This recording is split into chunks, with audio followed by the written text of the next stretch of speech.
All right, we live, baby. All right, Shalom. This is Gms Cleveland branch. Comes to give another lesson. All right, we're going to start off by giving all praises to Yahweh, Bahashem, Yahushai, Bahashem, Rakam Kadash, giving double honor to the Apostle Elders Great Millstone, peace and blessings to those brothers. All right, a couple of things just to jump off with. We still got the Maui. We got multiple fires. All right, you can start off that. You got multiple fires. You got the chip being pushed. I seen an article that said Biden, he won a system where you need the chip. You know, they talking about bringing Trump back in, so they putting these distractions out there. But behind the distractions, you got the agenda being pushed harder than ever. Grab that. This is the book of 2 Corinthians, chapter 2, and verse 10. To whom ye forgive anything, I forgive also.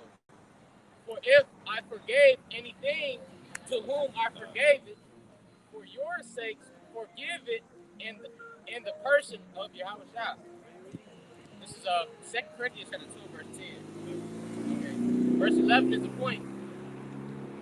Lest Hashatan should get an advantage of us, for we are not ignorant of his devices. Right. He's not going to get that advantage of us if we're not ignorant. All right? They talk about the blind leading the blind into a ditch.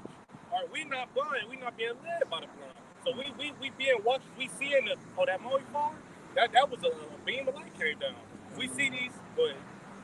All right, this 1 Thessalonians 5. I'm going to go straight to the point. Verse 4. But ye, brethren, are not in darkness, that day should overtake you as a thief. So that day of darkness is not going to overtake us. What's the day of darkness? The day of the Lord coming back. Jacob's trouble. These dark times. When you think of dark, it's a representation of a bad time. When you think of good memories, it's light. But this darkness is going to be a darkness like never before. But it's not going to overtake us. Yeah, it say Timothy, the perilous time shall come. Mm-hmm. When you look at the word perilous in the Greek, it goes into difficult or hard to do. So these are, as well as dangerous.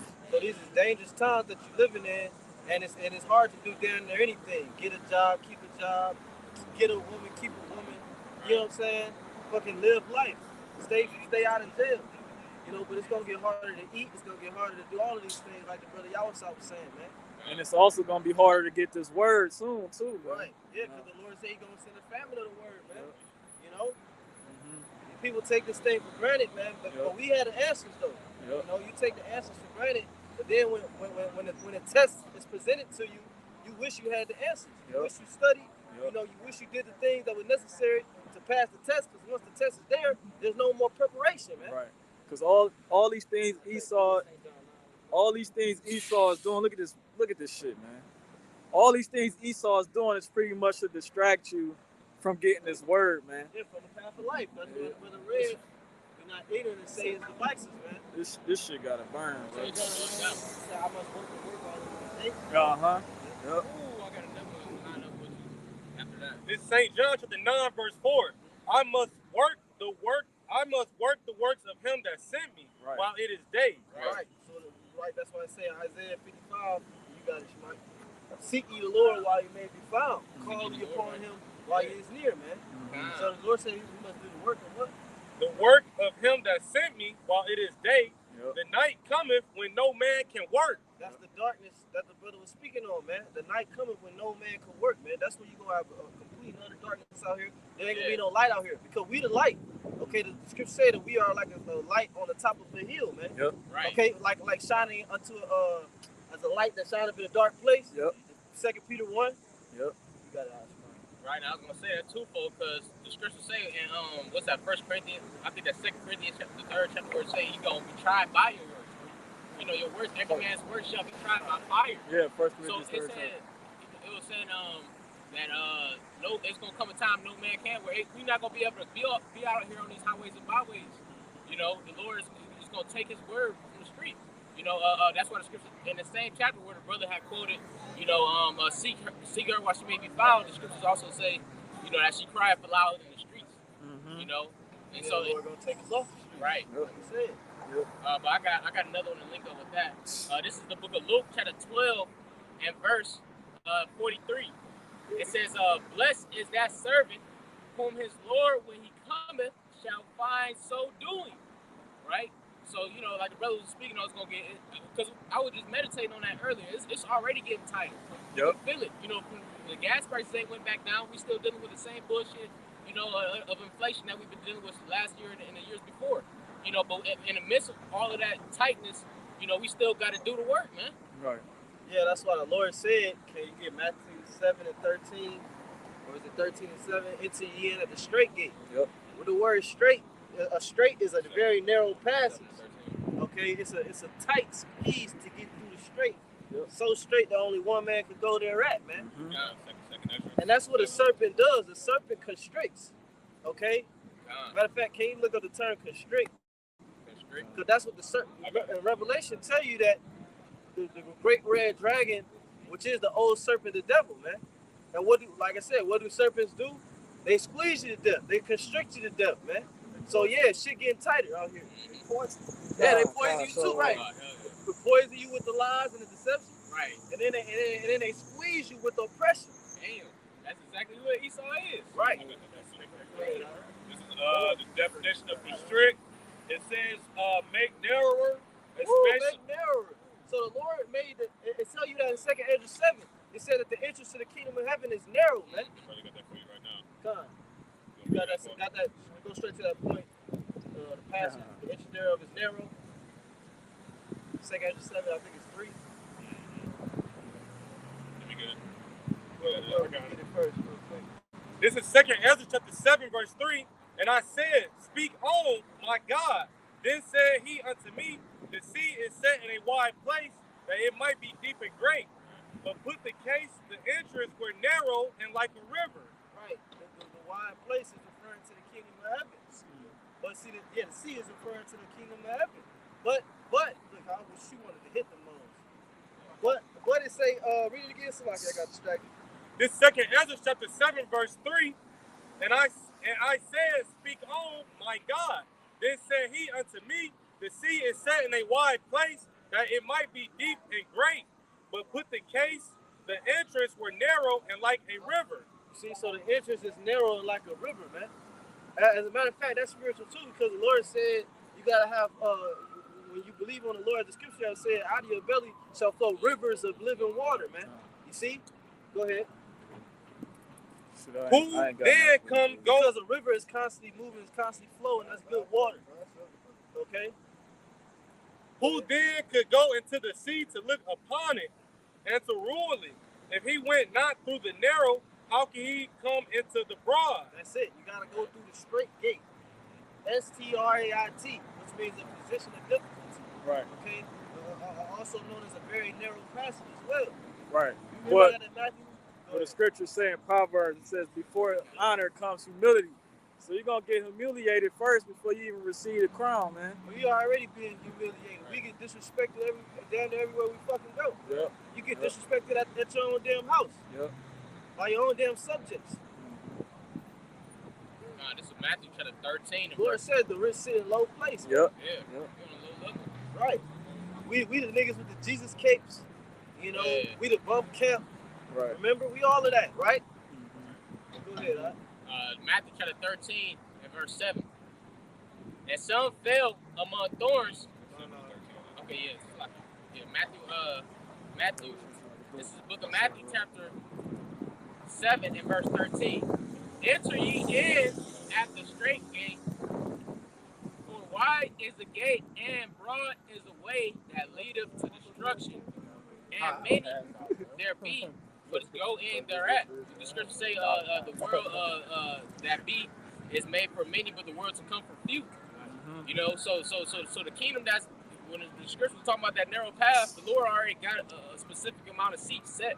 You know what I mean, for the 144,000 men to inherit the kingdom. But everybody else who's on the broad path, they just gonna have to, get the kingdom some other way. They ain't gonna get it. And the thing is, the broad path represents what? These different world religions and ideologies. Right? Yep. See, the narrow passage is talking about the new song.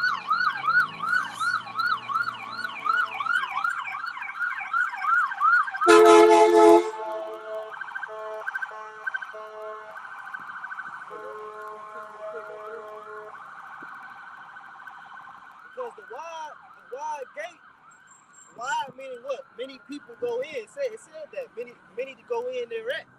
Okay? How many people in Christianity? How many people in Catholicism and Islam and all that garbage, man? And has the kingdom of heaven came? No. Was the prophecies rolling in when they was pushing that shit? No. Right. But ever since the truth sprung up in the 1960s, you see the prophecies of the scriptures popping off of the page, man. Right. And now you see we at the end. It's not a coincidence. Right. The narrow passage is referring to the new song, which is the only the one true doctrine of the scriptures, man. Right. And you know, niggas make religion every day. You know, like niggas believe anything. Yeah, niggas will believe anything, literally. Yeah. They just saying that India landed on the moon. Seen that. And then they had like a CGI. Yeah. That shit look like some damn shit you make on like one of them Hamite movies. Yeah, like them Hamite. It was 4,000 religions, I think, in 2016. Now it's 10,000. So it's 10,000 religions in the planet Earth. Because people worship themselves. Any goddamn. And it's only one truth. Right, and if I could say you only gonna get the true doctrine from the elders and apostles of Great Millstone. You got IUIC talking about you can't have more than one woman. You know, it's adultery. You know, these other camps specifically, everything is about the Israelites. As far as you people who dealing with Christianity and all this other shit, you just a lost cause. But those that know that you're Israelites, man, you're not gonna get it anywhere else but the elders and apostles of GMS, man. This is Proverbs chapter 14 and verse 15. It says, the simple believeth every word, but the prudent man looketh well to his going. You know? You don't fact check. Right. You're not just going to take anybody's word for it, even if you perceive them to be a man of the Lord. But that's why Paul said that about the church of Berea in the relations to the church of Thessalonica. Search the scriptures, see it daily, and said to see whether those things are true. And that's what it is to the majority of our people. They don't do no research. No. That's why he say, if you want to keep something from the nigga, put it in the book. Niggas don't pick up books and read. You see? Go ahead. And when you read that in the NLT, that Acts 17, it says that they searched the scriptures to see if Paul and I believe it was Barnabas, if they were telling the truth. You know, so that's the NLT version. So you got it out. You got this. Yep. It says the book of Acts, chapter 17, verse 10. And the brethren immediately sent away Paul and Silas by night unto Berea, who coming thither went into the synagogue of the Jews. Verse 11. These were more noble than those in Thessalonica, in that they received the word with all readiness of mind and searched the scriptures daily, whether those things were so. Right. You sitting at home, write down the precepts. You see, that's what I used to do when I first heard it. Write down the precepts. Then you go search it out, man. Yeah, I used to like the apostles to bring out a precept, and then I would read the whole chapter. Yep. I'd be like, well, let me just read the whole chapter to see what's the context of what they reading. That's line upon line, like the brother said, man.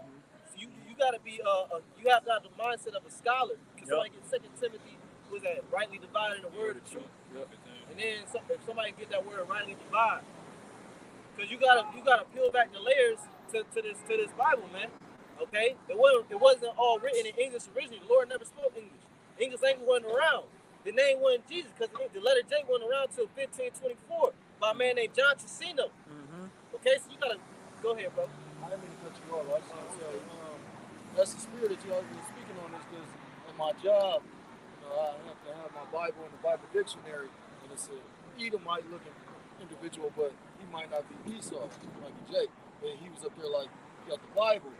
Like, I know you have the dictionary. And he was like, it's odd to him, but I'm like, well, you know, the Bible written in different languages, so you got to go into the words.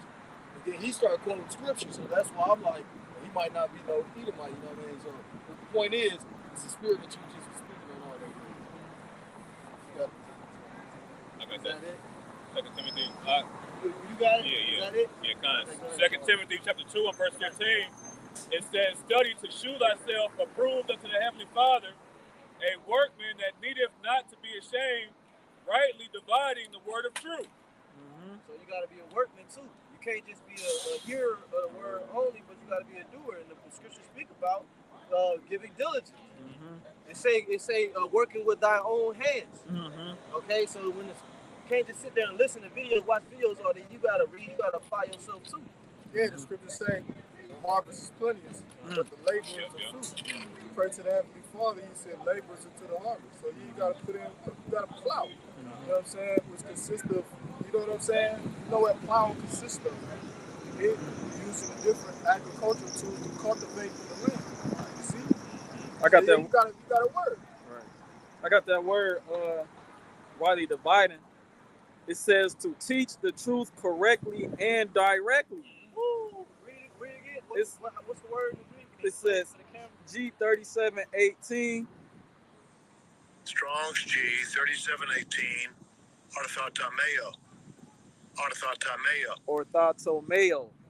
It says to teach the truth correctly and directly. So you're supposed to teach the Bible correctly and directly. You're supposed to rightly divide the word of truth. We're showing you that it's only one correct way. It ain't multiple correct ways, you know? This is Proverbs chapter 15 and verse 28. It says, the heart of the righteous studieth to answer, but the mouth of the wicked poureth out evil things. So only righteous men are going to study to be able to answer any type of questions, to be able to prove fact. The apostles always go into fact checks, man. You know what I'm saying? Because why? Because that's part of dividing the word of truth. Right. You know, that's part of getting that understanding. You know, that's why the apostles say, in order, if you see a precept, read above it a little bit. You know what I'm saying? Or read a couple verses above and a couple of verses below, so you get to understand it. Yeah, IUIC. It's another word for that. It's called dissect, which says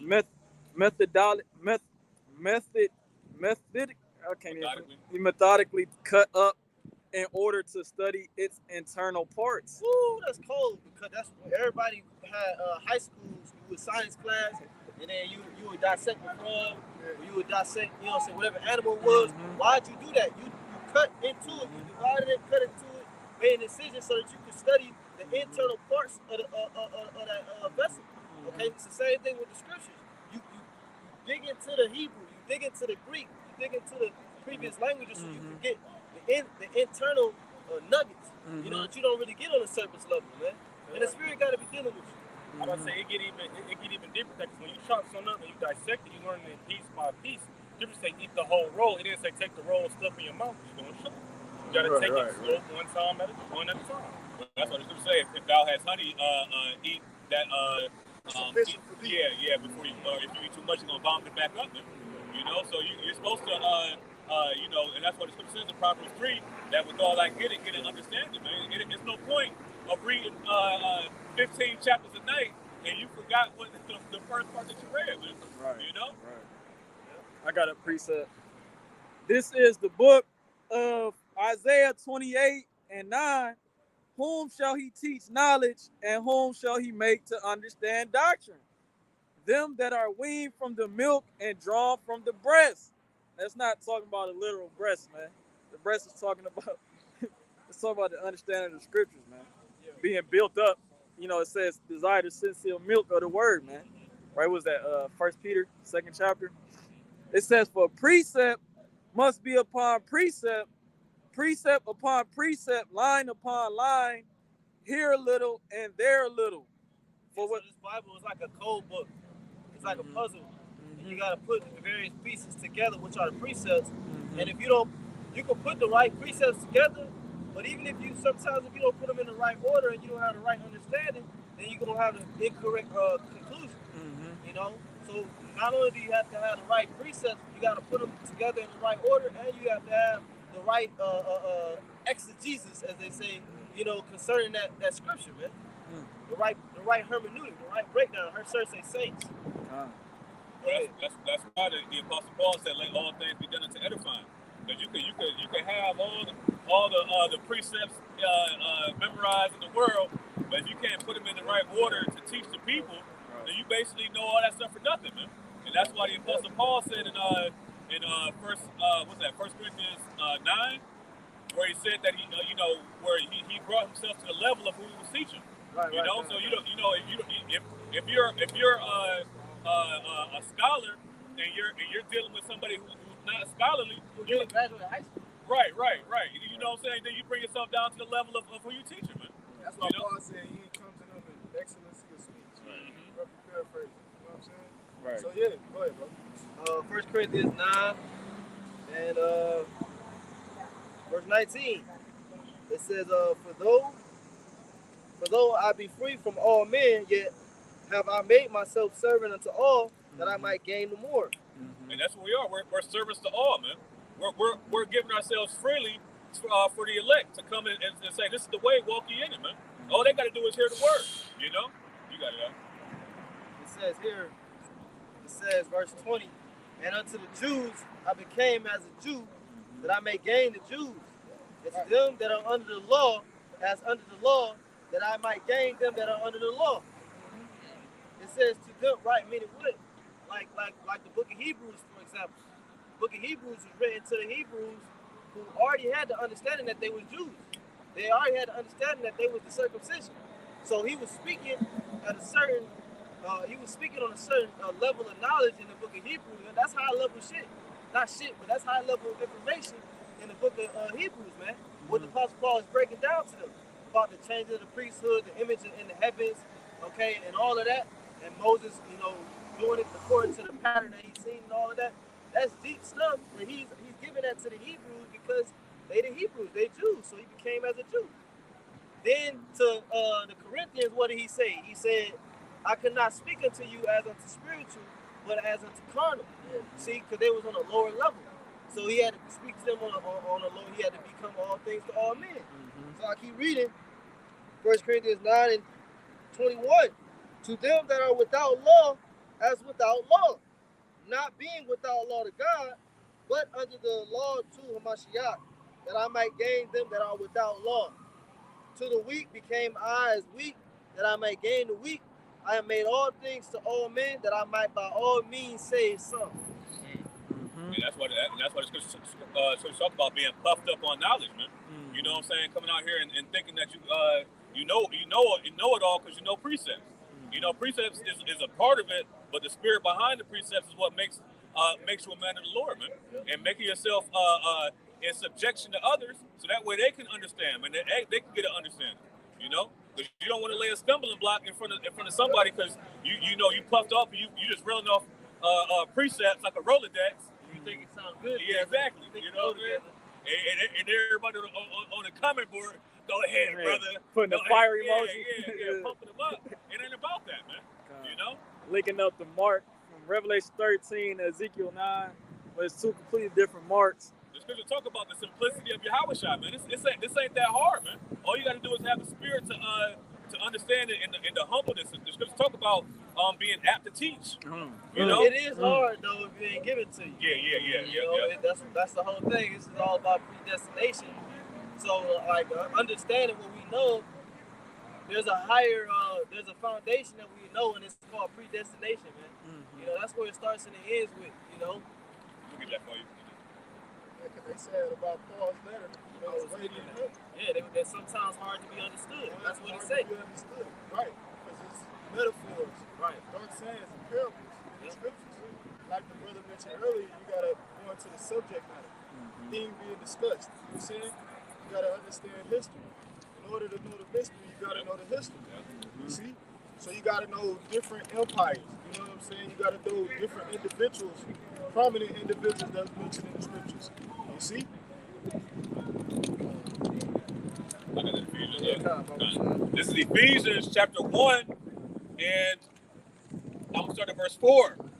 It says, according as he have chosen us in him before the foundation of the world, that we should be holy and without blame before him in love. Let's talk about the elect of the nation of Israel, the Israelites, the so-called Negro, Latinos, some of the American Indians, people on this side, all the way from the Negroes, all the way down to the so-called Mexicans, man. Okay? It's 12,000 out of each tribe that's going to be saved, mainly out of this place, America, which in the scriptures is Mystery Babylon the Great. Well, this place is going to be destroyed by thermonuclear fire, man. Verse 5, it says, having predestinated us unto the adoption of children. Right, so such a great destruction, such a never no earth has seen, certainly the Heavenly Father would have hand-picked out ones, individuals that he going to save from that, man. You know, and that tribe to be the same individuals that was with Yahweh Shai in the beginning that helped them create the universe, man. What you call the universe, you know? universe might not be it. That's just what we got. The Lord is, far out. Go ahead. Ephesians 1 and 5, having predestinated us unto the adoption of children. Adoption of children, that takes you back to Galatians 4th chapter. We're talking about the adoption, right? I think that's Galatians 4 and 3. Yeah, you keep going though. Got it. It says, having predestinated us unto the adoption of children by Yahweh Shah Hamashiach to himself. Predestined means predetermined. A decision that was made beforehand. Not according to works of righteousness which we have done, like it says in the book of Titus, but by grace are we saved. Yep. It says, according to the good pleasure of his will. Go ahead, you got that out. This is Genesis chapter 1 and verse 1. It says, in the beginning, it says, in the beginning, God created the heaven and the earth. All right, so like the brother said, man, we're predestinated, man. Okay, so we're at the beginning, okay, of Genesis 1 and 1. Now, when you break that word God down, what does it say? It says, Elohim. It says, Elohim in the Hebrew. But when you play it on the, you gonna say Elohim. Yeah. But it says, rulers, judges, divine ones, angels, gods, God-like one. You see, all those are plural, man. So that's Yahweh Shai and the elect in Genesis 1 and 1. So this is how certain men were predestinated since the foundation of the earth, man. Yeah, it says works. It says works or special possessions of God. And the elect is a special possession of Yahweh Shai, man. Because they're the first fruits. Yep. The first fruits is usually the strongest. It's the supreme. Cream of the crop. The eldest son. We talk about the excellence and the dignity. And that's the strength of your father, the eldest son. See? Fine. It's working, man. I'm saying somebody gonna get hit today. Yeah. Hopefully. Take time. Lord willing. Hopefully. Lord willing. Was that it on that? I can keep reading. You wanted that scripture about Yeah. working on? Did you read Elohim? Yeah. All right, the next verse is pretty good. It says, We're gonna go to Jude. Because the scripture said it described the Elohim as angels, powers, judges, rulers, which that's the elect, like the brother was saying. And in the book of Jude, it talks about the angels that kept out their perfect state. You got that out. It says, it's the 6th verse. No, you make the point out. What is that? You got it. Verse 2, it says, and the earth was without form and void. Oh, yeah, that's pretty much on that. So yeah, that was the point that the elect have been here since before the foundation of the world, right. And the brother's gonna bring out how we fell. Well, we talk about that about the prophets before the foundation of the world. Yeah, that's what I was thinking about. See? What's that, Hebrew? That's Luke. 1:6. Yeah. And then, matter of fact, since you're in Genesis, go to verse 26. All right, this is the book of Genesis, chapter 1 and verse 26. It says, and God said, let us make man in our image. Okay, read it again, read it slow. It says, and God said, the word for God is not the most high. Right. Right. The word for God is Elohim, which brother, when you break the word Elohim down, Allah means power. Or Elohim, when you put yum at the end, it makes it plural. Yep. Allah means power, Elohim means powers, plural. Right, so it would have said Allah. The power, Salaki, right. The power, that's where you get the right, the water. It would have said Allah if it was singular. Right, yeah, if it was singular, it would just be Allah. And then Elohim is the powers. Right. So, read that again. It says, and God said. And the powers said, right.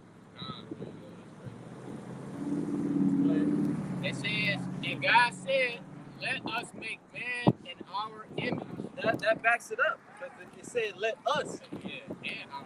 Right. And Right. ours. Right. So what is, it's now don't let no don't let no transformer read that.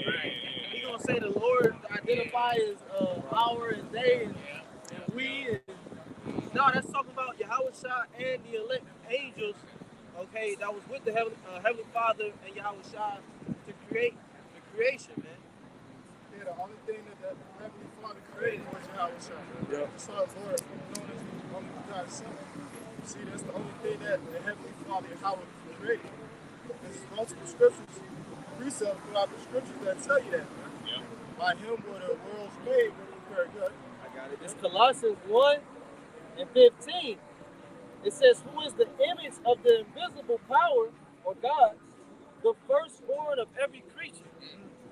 So that's one phrase to prove that Yahweh Shah was the first and only thing that the Heavenly Father Yahweh created. Right. And after the Heavenly Father created Yahweh Shah, he told Yahweh Shah to create everything else. Right. And when you break down that word, Go ahead, bro. Go ahead. I was saying, when you break down the word image, it means like a likeness, like a spitting image. Yeah. Right now, I told you, y'all was trying to see me, you'll see the Father. I got Ephesians chapter 1 and verse 4. It says, Bring it out again. okay, Kanye, gotta bring it out again. According as he hath chosen us in him before the foundation of the world. Once again, Yahweh Shah was made before the like what we read in Genesis chapter 1, before the foundation of the earth. So there was a couple spirits made, before the elements of the earth was made, man. Yahweh Shah. Yahweh Shah. One, then Yahweh Shah made the elect. And then, from there you get where we at now. Yeah, right. This is 1 and 1. Yeah. Right, yeah, right. Go to, where you at? Ephesians 1 and what? That was 1 and 4. Go to verse 13. Okay, Con. This is book of Ephesians chapter 1 and verse 13. In whom, it says, in whom ye also trusted. After that ye heard the word of truth, the gospel of your salvation.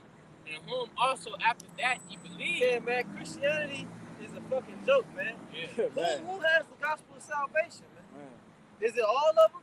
Like, they all teach different shit. Right. Like, you gotta really critically read these scriptures, man. Right. Right. This thing is clearly, this only people who would possibly fit this is the Hebrew Israelites. Right. And then it just comes down to which Hebrew Israelite had the truth. Go ahead, though. Read that again. Right. Well. If I could say, you will know by who has the testimony of Yahweh Shah, which is the spirit of prophecy. Yep. Ain't nobody else out here telling you what the MOTB is besides Sakari and Men of Valor. And then the Lord give you different clues about how the men of the Lord will be treated, falsely accused. All you be hated by all men, including fellow Hebrew Israelites. So you got clues, you got hints. If your spiritual eyes is open. Right. Just gonna say if they hated right, if they hated Yahweh Shah, they gonna hate you also. Who's like one of the main headlines of being hated or being ousted or being ridiculed. Ridiculed. Yeah. That's a good word. I'll read that for you. In St. John 15 verse 18. If the world hate you, you know that it hated me before it hated you. And once again, this word is a joke because now everybody loves Jesus, so-called Jesus, but nobody loved him when he was on the scene. Right. So what was he saying and what was he teaching that was so provocative that everybody wanted to put him to death, including the Romans and the wicked. Our people at that time, we had wicked leadership. Yeah. Okay, so that was one reason. John 7:7.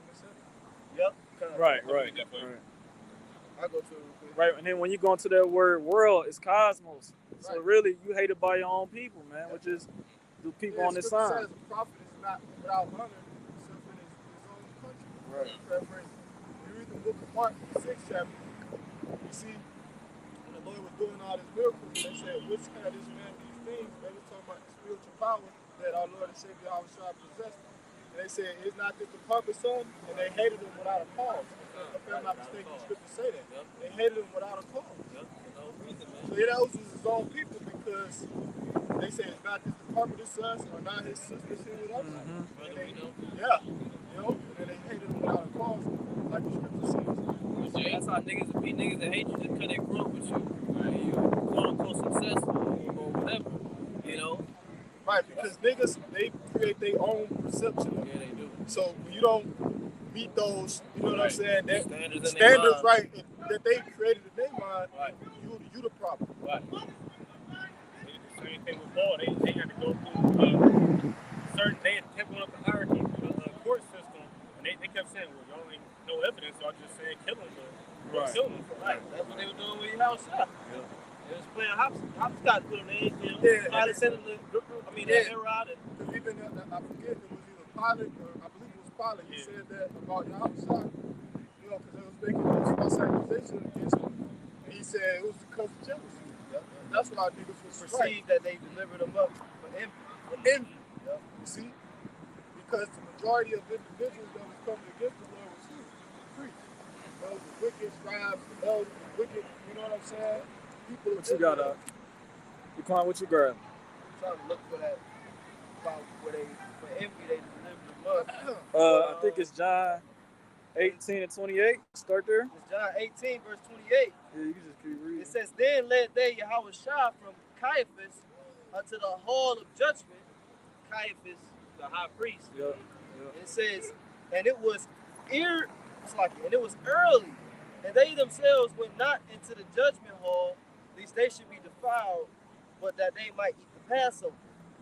Pilate then went out unto them and said, what accusation bring you against this man? They answered and said unto him, if he were not a malefactor, we would not have delivered him up unto thee. So they've been saying, if he wasn't a criminal, we wouldn't have brought him to you. Right. They say, but they ain't telling you what crime he committed. Exactly. That's how niggas do. He said, verse 31, then said Pilate unto them, take ye him and judge him according to your law. The Jews therefore said unto him, it is not lawful for us to put any man to death, that the saying of Yahushua might be fulfilled, which he spake, signifying with death he should die. Then Pilate entered into the judgment hall again and called Yahushua and said unto him, art thou the king of the Jews? Yahushua answered him, sayest thou this thing of thyself, or did others tell it thee of me? I'm trying to get to the point. Hold on. You want me to get it because I got it in Matthew. Yeah, read it. I think that's the only place it's at. This is the book of Matthew, chapter 27. Point is verse 18. You want me to read that? Yeah, just go straight to the point. Matthew 27, verse 18. For he knew that for envy they had delivered him. Yep. So even a damn Edomite, a damn cracker know when two niggas is beefing. That's why they'll get in the middle of those gang wars and gang beefs and they'll instigate them. Esau said CIA and kill a top gang member. They thinking that it was the ops, just to ignite more fire. We keep what was we at though before that? What was it? Then we gonna try to do some propaganda. I got a question in the back there. This is St. John chapter 11 and verse 47. It says, then gathered the chief priests and the Pharisees a council and said, what do we? For this man doeth many miracles. If we let him thus alone, all men will believe on him. And the Romans shall come and take away both our place and nation. And that's how they feel about us too, if I can say, because that's why they send guys like vocab alone and, you know, these little religious, right, these different religious you know, and Esau put them on task to come up against us. Right. Because if there was no opposition to us, if there was nobody coming up against us, niggas will believe it for real, because the only reason why niggas don't believe it is because Esau tell them not to. Esau tell them that this shit not true. Right. But when Esau co-sign or if Esau ain't involved, a nigga might think for himself. Esau can't have a nigga think for himself. Niggas using their brain, oh no. Well, a nigga ain't gonna think for himself. Right. That's the point. Yep.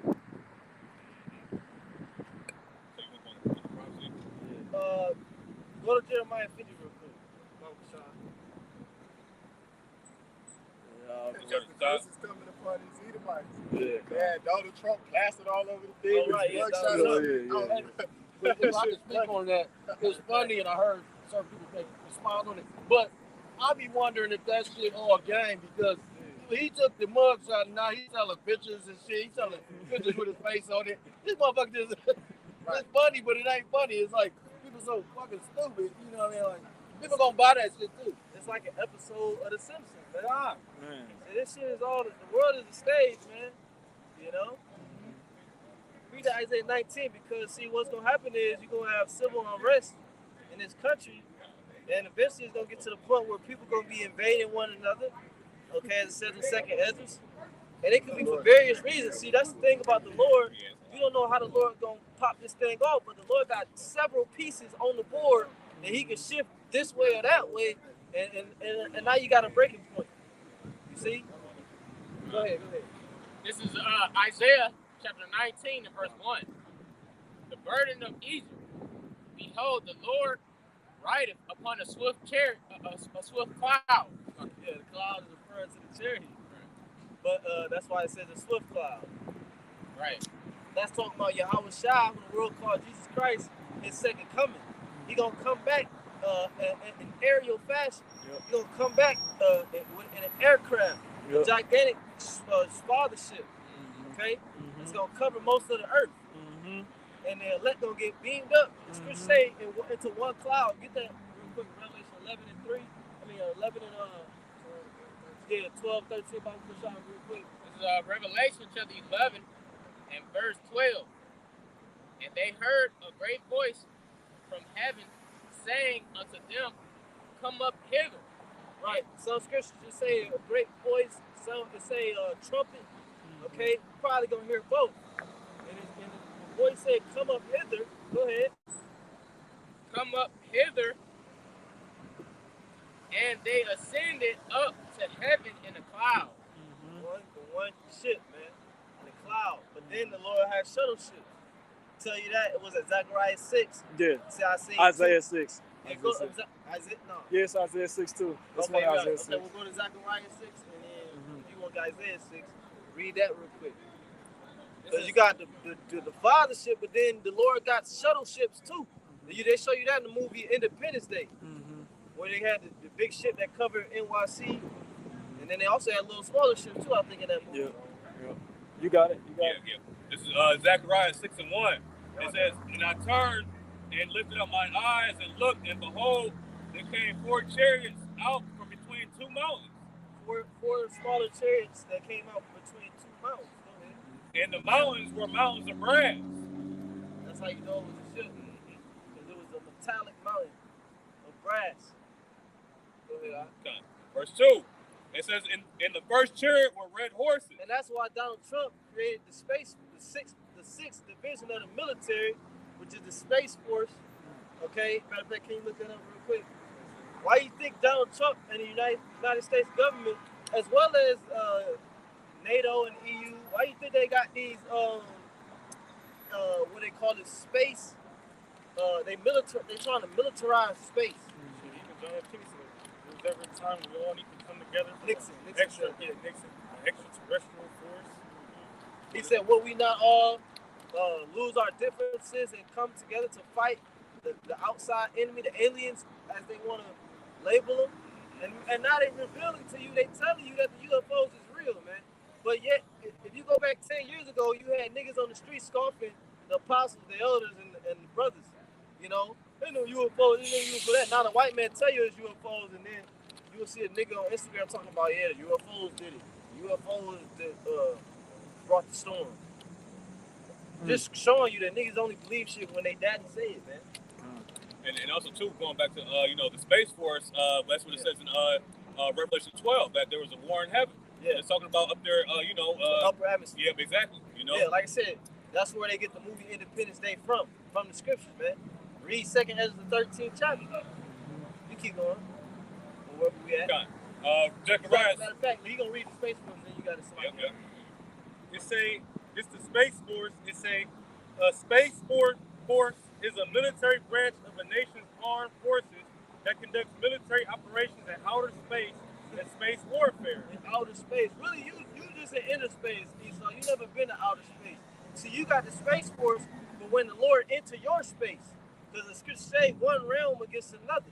See, because the Lord gonna enter this realm, and that's where you got the Space Force for, man. If I could, Because it's only so far that you've been up. if I could make a correction, it was Ronald Reagan. That's Oh, it. Reagan. It's Reagan. Yeah, so Reagan is the one that said, Reagan is the one that pretty much quoted 2nd Ezra 13th chapter. Yeah. Wasn't Ronald Reagan the one that made the year of the Bible? Yup. Made 19 something, 1983. It was like 1950. Yeah, Thought- the year of the Bible or some shit. 1983. Okay. Yeah, 1983. If I can add, since y'all talking about Space Force. So he know about the Bible. And Yeah, a lot of right, people, exactly. assume So- that just America is the only one with a Space Force. And that's not so. It's like other countries got it as well. That's why, like, what they gonna try and do, if they got their way, they trying to do like Star Trek type shit. You know what I mean? So it's gonna be all the nations on the country. It's gonna be one. You know, if you go into the context of that show, it was all a one world order type thing. So, you know what I mean? Like, when you go into the guy that created it, he was a Mason and all that shit. So, you know, it literally, they was pushing that vibration back then. And then he got that one movie, Elysium, where they was I don't remember the whole movie, but I think they had certain people living in the upper atmosphere while they only left Earth for the elites or something like that. All the Earth was for like the poor people. Oh, the poor Earth was reversed. Yeah, the Earth was basically like. So they it was destroyed the Earth. depleted, Yeah, you know what I'm saying? It was like a bottomless pit, so to speak. And they fled to outer space. They had like a space station. They had these different machines where they could heal all different types of sicknesses and things of that nature. But that was reserved for the elites and certain individuals. You know, That show had you to have a particular status in society to enable you to go to that space station. Yeah, I saw the clip from the movie, the first Planet of the Apes, where they had the scene where the Cornelius, the ape name was Cornelius. Yeah. The one ape was tied up with some shit. And he told him to grab the scroll out of my pocket. He grabbed the scroll. The scroll represents the Bible. He told him to go to the 29th scroll, and then he started saying, "Beware of the beast man. Yeah. You know, he will kill his brother. Yeah, the harbinger of death. He will kill his brother for his land.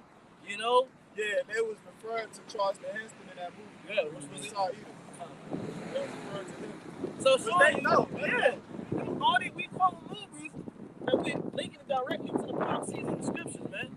So that's what it means because when you read Matthew 4, Luke 4, Satan was quoting scriptures to Yahushua, man. He knew the Bible and he tried to use the Bible against Yahushua. It's the same thing Esau doing with his witchcraft. That's even When spoke. those things come, and you know, people ain't gonna believe it. You know what I'm saying? Because what they do, they make these spaceships look all bugged out, right? They make the so-called aliens with big eyes and bald heads and shriveled up hands, right? They're making a mockery. That's how they blaspheme those that dwell in heaven, man. Right. You know? So when so that way when shit really hits the fan, ain't nobody gonna believe what's going on, man. You know what I'm saying? It's Revelation 13 and verse 4. And they worshiped the dragon, which gave power unto the beast.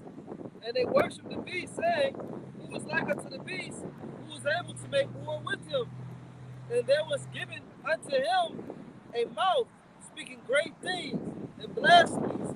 And power was given unto him to continue 40 and 2 months. And that beast is the comprising of the Edomite dynasty, man. Right. The Edomite Empire. Okay, spearheaded by good old America, Babylon the Great, man. Yeah, it's also known as the dragon. That's why we read that Revelation 12 real quick. 12 and 7. Yep. It's because, like y'all said, America is not the only country with a space force. The other nation that's a part of the beast, that's a part of the dragon, they have space forces too, certain others. I probably think maybe France, probably like Russia, China. Maybe China. Russia got one, China got one. Now India, huh? India landed on the moon. China, they got a little video of them landing on the moon too. They're building that artificial sun, so you don't know what all China is. Right. Man. All right, this is Revelation chapter 12 and verse 7. And there was war in heaven. Michael and his angels fought against the dragon, and the dragon fought and his angels. Yep, which is Esau's fighter jets. Yo, it's military, man. Mainly it's jets because this war is, that he's speaking about, this battle he's speaking about is going to be in heaven. Yeah, right. Because before the C-19, you had the air show. Right. Down there at that private airport. I forget the name of it. Berkeley Front. Yeah, that's right, brother. And then, they was doing those aerial maneuvers, the planes and shit. They got a particular set of those fighter jets they call Blue Angels. That's their name, Blue Angels. So the Angels is referred to for these Edomites. They're talking about their fighter jets. Yeah, I think I watched a few Army movies, and you will see like scenes where when they need an airstrike, or when they need air assistance, they'll call for angels. Right. They'll say send the angels. Yeah, they say they call them angels on our shoulders. That's what they refer to the Air Force. Everyone, they even got the thing, Blue Angels. Yeah. Oh, it's like it, bro. It's like it. I got one. This is 2nd Ezra, chapter 13, and verse, I started at 33. It says, and when all the people hear his voice, speaking about Yahushua, every man shall in their own land leave the battle they have one against another. Right, because Yahushua, he's going to come back in the midst of World War III. So the nations are going to be having different battles amongst themselves, and then there's going to be this so-called alien invasion, and it's going to stop everything, and they're going to have to, like Reagan prophesied, they're going to have to put their differences to the side and fulfill prophecy and get blown to smithereens, man. Go ahead. It says, and an innumerable multitude shall be gathered together, as thou sawest them, willing to come and to overcome him by fighting. It says a normal multitude, because can't forget America gonna be in the midst of that, and it's a draft coming for you niggas, man. Can't forget about that draft, man. And these women, they gonna be drafted too, yeah. but they wanted to be equal. So you gonna get your little happy equal ass out there on the battlefield and melt. That's the spirit too, because they was just talking about how the numbers low. Right. Recruitment and whatnot, and basically they're seeing the brewing of the war between Russia and China and all that shit. Yeah. And they've been calling the reservists to active duty. You know what I'm saying? And that's why they're gonna start the draft, because of the ones that are in active duty. They've been shipping off to overseas, Ukraine and all that stuff. You know what I'm saying? And then the reserves that are part-time are now going into active duty, and now they need people to go into the reserve. They even calling people that was in the military and left because they didn't take the juice. Now they want them to come back, man. See, so America's pretty much weak at this point, man. The same thing that happened with the Roman Empire expounding to different battlefronts. Same thing is going on in America, man. Joel 3, I got that right there. Yeah. This is movie just verse 3 when it's specific part 39, huh? I got a real quick one. Just going into what y'all was talking about, because they're gonna have to do a drive because nobody want to fight for this place. Nobody want to fight. And this place is corrupt. Even the people, Edomites and the Patriot people, they looking at this place like it's corrupt now. If I can add before you bring out your point, like the elder Apostle Tahar always said, he said people want to take those benefits from being in the service when it's peacetime. Nobody want to go to the service when it's war time. Right. It was that one chick. She started crying and shit because they called her in the active duty. She was a reservist. I guess she was going in the military to get through college. You know what I'm saying? Get some benefits. Right. Yeah. And then when it's time for war, now niggas want to bug out and start acting like bitches. That's why the scriptures say they were so afraid against their fight. So they gonna be in the military and they gonna be terrified, man. And if I can add, like I grew up, like my stepdad, he used to tell us stories about like he was supposed to become like go into boxing, like he was good enough to actually get go into pro boxing, but right before he could go in, he got drafted. And so he used to tell me that's why he became an alcoholic in that shit. You know what I mean? Because he like every day you didn't know if you gonna die. Like on some dead presidents type shit, like real shit. So you know what I mean? Like these people the majority of the people that go into the military service, they usually be drug addicts. Like they was using a lot of opium and shit like that, alcohol. You see, a lot of hard drugs, man. And then when you look at a picture in comparison to an individual when he first went into the army, and 3 years later you look like a completely different individual. Because that shit take a toll on you. War take a toll. Yeah, that shit take a toll on you. And that's why you're supposed to take care of your soldiers. And that's another reason why nobody want to fucking fight for you. Because you don't take care of your soldiers, man. They come back and they live in here on this fucking street. But see, in the ancient world, the soldiers, they'll come back with 3 or 4 women, 20 talents of gold. You know what I'm saying? They take the spoils of the land that they conquered because they was the ones conquering the shit. You see that in the movie Vikings, the show Vikings and all the ancient war movies. Right. But who take the spoils now? The Rothschilds, the Rockefellers, because war is a racket, right? And plus, too, with the things that go on in war nowadays, you know what I'm saying? You got people, women getting ravished. You know, children getting ravished. Yeah, because you want to put women in the military, so they gonna get what the big niggas gonna do in the fucking bunk. When they at boot camp, looking at dicks for 6 months. And that's called spoils of war. Right. Like women, you know what I'm saying? Yeah. I was talking about the fellow female soldiers. No, cut. They be getting popped, raped, And they just get set out. That's the spirit that you say that, because a lot of times, like, they'll get raped and they got to keep that, like, they'll go tell the commanding officer, and they got to keep that shit, like, they kind of disregard it, like, you know what I mean, like, so this shit a joke. But then the same government will push women's rights and all that shit. This shit is a joke. It's like this Jeremiah, what is chapter? 51, and Jeremiah 51 and 30. The mighty men of Babylon have forborne to fight. They have remained in their holes. Their might have failed. They became as women. They have burned her dwelling places. Her bars are broken. So nobody's gonna want to fight for this place. They're gonna forbore to fight. They might throw down their guns. You know, especially these low-level soldiers. Hey, but if I can add though, like the brother was gonna get, if you want to get, what was that, Joel 3? This ain't the time for that. Like the scriptures talk about the time when you gonna basically turn your spears into plowshares and go into peace. But this is a time of war. You got to turn, so you better get that spirit going. Y'all want to fight for this, y'all country, don't y'all? You know what I mean? Y'all love y'all America, right? Look, those type of niggas are gonna get drafted. Yeah. When they look at names on the list, do you think they looking at how the motherfucker look, how tough he is? No, they just picking names. It's just a body, man. Right, and then he gonna be tough. You think he going? No, he going for more to fight. I can't do this. They gonna throw his ass in the stockade. Hey, you know what though? Throw his ass in the military prison. Right. But you know what though?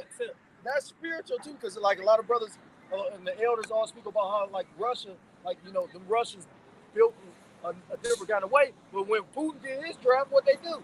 You have people breaking their fucking legs, like motherfuckers. Yeah. So you know what I mean? That's supposed to be from some more manlier men. So what's gonna happen here? I think it's Don't nobody want to go to war. That's right. it. That's the thing about it. Nobody don't want to go to war. But the scripture says constantly are they gathered together for war. So that's all they do is go to war, man. That's how you know they ain't fighting on their own accord. There's people at the top who's orchestrating these wars because there's no real passion behind them from the lower level soldiers. And like I said, they have no motivation. They don't take no spoils. They don't, you know what I'm saying? What's the motivation? So you can get a $2,500 check every month for the rest of your life? What the fuck? Yeah, y'all say a lot of times, like, in history, when you look at a lot of wars, one country will run out of resources and they would have to attack. So now you fighting for survival, you like, damn, we got to defend ourselves. Now it's more so, we just got drafted. You're not fighting for your own cause.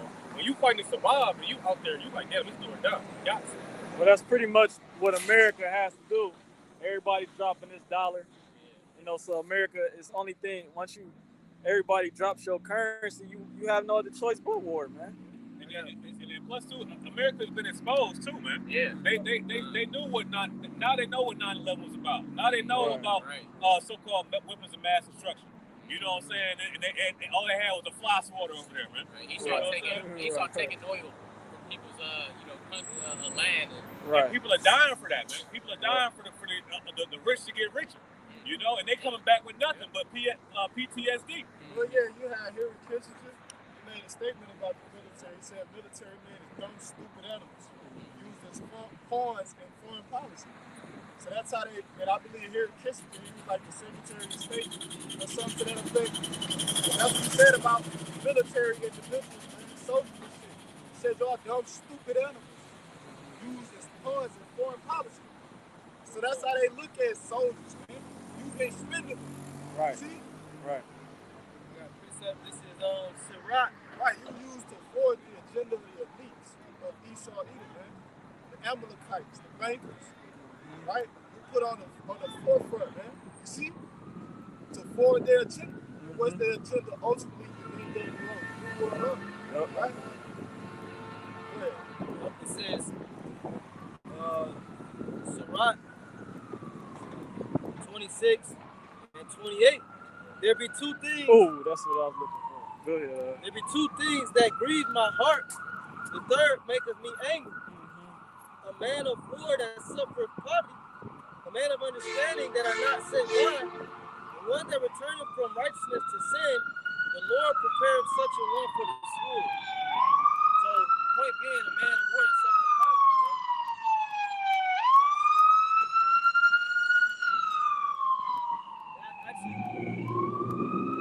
That grieves the Lord, man. Yeah, God, that's good. You know, especially for Jake, you just sit up here and serve, man, get your ass whooped again, you gotta suffer oppression, you still want to go and die, fight for the devil? Right, because King David took care of him. You say what? King David took care of his men. God, you know, They split the spoils together, man. But then this devil came and paid your wage the same day, but he wants you to go fight for him. Right. You know, these people stupid, man. Beautiful point. The scriptures talk about the rich oppressed the poor. You know what I mean? So at the end of the day, and like you said, if they oppress them. I got one. This is the book of Micah, chapter 6, verse 12. For the rich men thereof are full of violence, and the inhabitants thereof have spoken lies, and their tongue is deceitful in their mouth. And that's crazy because Esau is like the ultimate coward, man. Because scriptures say he's full of violence, but the nigga don't bust a grape.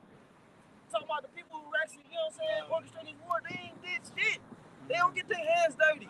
But yet violence is constantly on their mind. And they orchestrating and they instigating and they funding both sides. But they do different shit. Right. They do different violent shit, sacrifices and you know what I'm saying, shit like that. But they ain't actually men of war. Right. This is how you know this is the ultimate queendom, because at least back in when the 1700s, at least they was out there in battle, man. Right. Now these niggas they willingly put people to death by sending them to fight a battle that's not profitable. Right. And while they sipping $250,000 bottles of champagne. And that's why they got that mindset of they are powers on the earth. Yeah. They sit back and they control and test people. Like you said, they could. Yeah, so that's why they got that mindset. And they shot callers. They just call shots, man. They get niggas shot. That's all they gotta do. They don't gotta lift a finger. You see? I got one. It's Proverbs chapter 28 and verse 15. It says, as a roaring lion and a raging bear, so is a wicked ruler over the poor people. I'm thinking about like that movie Hunger Games, when they was basically like getting snatched up and you know they was being forced on a draft, man. You know, like the brother said, a lot of these people ain't gonna want to, man. A lot of people obese and got health problems going on and shit. Esau don't give a fuck. He gonna throw them right up in there, man. You know, we coming in some bad times. Yeah. Shit, we already in bad times. This is about to get worse. I got a precept. This is Job 18 and verse 14. It says, his confidence shall be rooted out of his tabernacle, and it shall bring him to the king of terrors. You see, Esau has a certain confidence. You know what I'm saying? They can walk around smiling and looking astonished, right? You know what I'm saying? Why? Because they have the same mindset as their elitist forefathers, man. All right? So their confidence is going to be rooted out. It says, continuing on, it says... I mean, how can you be confident in money that's not even real? You know what I'm saying? With the climate the way it is, I don't see how you can be confident in the system. Because like I say, even the people who like patriots, they want to overthrow the system now. They talking about the election fraud, and you know what I'm saying? They got big questions about this shit. So it's gonna be civil unrest. You want to say something? Oh, you got it. Okay. Verse 15. It says, "It shall dwell in his tabernacle, because it is none of his." Yeah, this your land, but you don't own this. You don't own this land, man. You stole this land. You don't. You just like you always forget. You stole this land. It's not yours. Right. Go back to your country, nigga. It's not your country either. Right. They mind, they took what's that manifest destiny. So they Right. Well, we took you out of the jungles, you know, and we Well, civilized.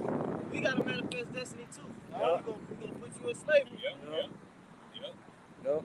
It says, "Brimstone shall be scattered upon his habitation." That's the nuclear destruction. It says, "His roots shall be dried up beneath, and above shall his branches be cut off." Ooh, you ain't gonna have no authority in the earth whatsoever. And your seed line ain't gonna Yep. be forever. Yep. I'm thinking of what do you how would I say that any if the plant hasn't been planted by my heavenly Father should be rooted up. Yeah. I'm paraphrasing. So that's what. So Esau is just like we always go into, man. Esau is just a hireling, man. Yeah, right. The Lord gave him a provision for a certain time. You know what I'm saying? And now his time is up, man. You know? And the Lord planted Esau, but the thing is, you got to be rooted in Hamashiach. Yeah. You're not rooted in Hamashiach, man. None of you nations was rooted in Hamashiach. That's what you got to be rooted in order for you to remain. And the elect is going to be rooted in Yahushua Hamashiach. Because Yahushua Hamashiach is going to be ruling over us. You got to know. It says, verse 17, "His remembrance shall perish from the earth." Nobody going to remember a motherfucking George Washington or goddamn Joe Biden. You going to be the man. It's gonna be like somebody calling you a bitch ass nigga to call you a Edomite. You know what I'm saying? To call you you Joe Biden looking motherfucker. You gonna get mad as hell in the kingdom. Somebody say call you. Ain't gonna be no Joe Biden. That's what I'm saying. Only the Edomites. Right. They the only ones. Right. It's gonna be a damn disgrace to look like you, man. To be you. It is a disgrace to be you, and you know that. That's why you hate yourself. That's why you commit suicide at alarming rates. That's why you go get suntans and shit. Because you know you ain't right. You know there's something wrong with the way that you fucking look. Right, you get Botox and lip injections. Botox, lip injections. You go to the gym, you do 800 squats because you want to have some type of shape. Right. Go ahead, Doc. It says, "His remembrance shall perish from the earth, and he shall have no name in the street." You know, because what? Because Esau, what does it say in Psalms 49? You know that he think that the inward thought is that the house shall continue forever.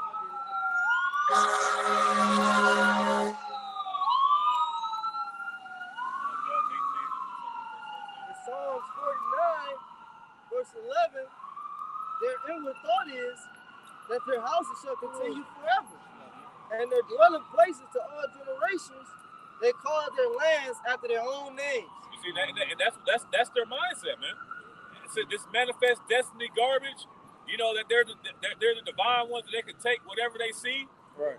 You know, because why? Because they think that their legacy is going to live forever, man. Why do you think they have all these statues and bronze busts? And I was watching Apostle Tahar's lesson about Trump and Nero, and looking at this bugged out Edomite Nero. Esau is weird as hell, man. Yeah. You know what I'm saying? That's why he has to get taken out of here, man. Strange too. Yep. He's not going to have any remembrance of anything in here, man. Yeah, because once people see the benefits of righteousness, oh man, they're going to hate you so bad, and they're going to hate everything that was of this kingdom, man. That once people see you for who you really are, I mean, we expose you on a certain level, but people don't really see you, like, see you, man. Like, everything you do, like, look at your logos, your motherfucking, like, the way that you know what I'm saying, design certain architecture and stuff, and all of this rooted in wickedness, man. You're going to be completely and utterly exposed, man. And people going to know that you was Satan, the spiritual demon Satan himself in the flesh, man. How the fuck you think people going to look at you in the kingdom of heaven, man?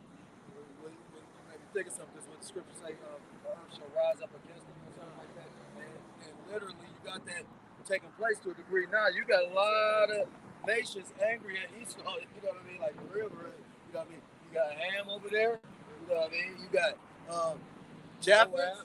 Javit, Moab, you know what I mean? Like Ham, they talking about they don't want that LGBT. Yeah. You know, what was that, Ghana and Nigeria? They struck down that gay shit.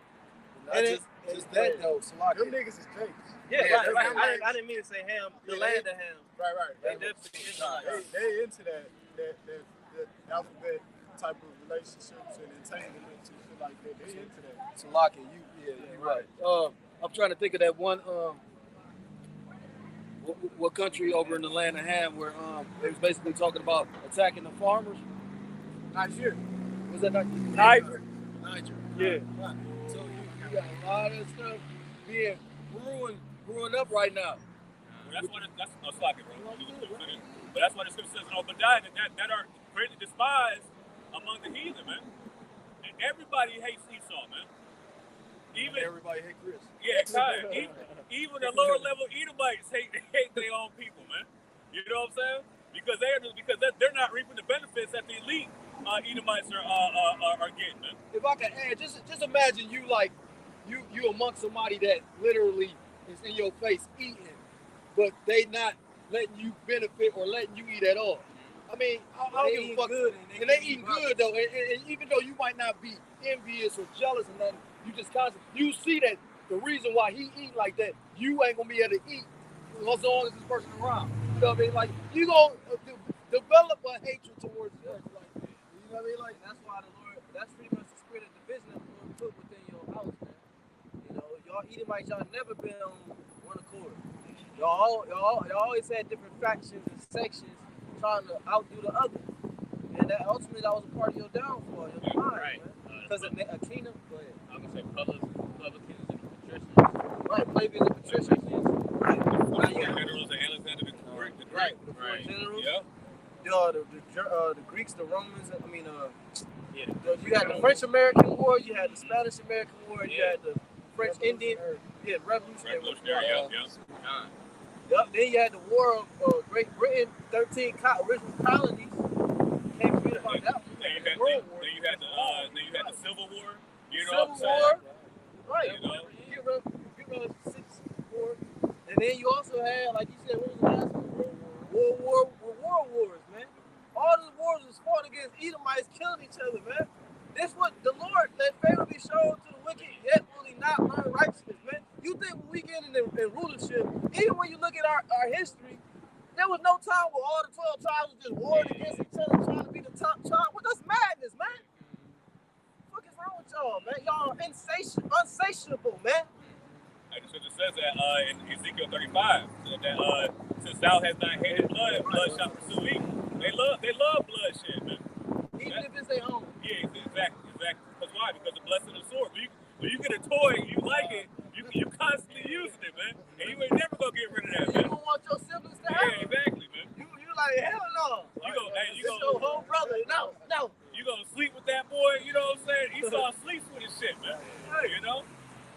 You got. And you call for something? Yeah, Revelation 64. Yep, you got. This book of Revelation, chapter 6 and verse 4. And there went out another horse that was red. Like red. The red horse represents Esau, Edom. Okay, because the word Edom in the Hebrew, it means red. Right. The Hebrew word is Adawam, which means red. Because why the Lord call them red? Name them red because their blood shows forth through their translucent skin, man. Go ahead. And power was given to him that sat thereon to take peace from the earth. That's exactly what That's they did. exactly. You know, the world wars, Yep. civil wars. You know, Poisoning the food Yep, the air. It's war against the against the what's Man. it called, the ecosystem. right? man. He You waged know? war against. If Esau feels like some shit is not how it should be, he'll try to alter it. Like if he feels like the forest, Yellowstone Park, there's too many wolves, the nigga just go in there and just start killing wolves. Yep. And then the ecosystem will get off balance, and the plants will start, everything will start getting off balance, and he get, we have a problem, global warming. Oh shit. No, nigga, you hunted, you killed all the shrimp, crab, and lobster. Now the ocean is black. Now, That's the problem is you, man. The earth is fine. right. If you leave it alone, Right. And if I could add, this is what that climate change is gearing up to. It's a waging war on humanity as is. Because they want to kill off. If you look at what BG said, kill Gates. He said if you could just get a certain amount of the population to take the juice, it'll reduce the population by a certain percentage, man. Right.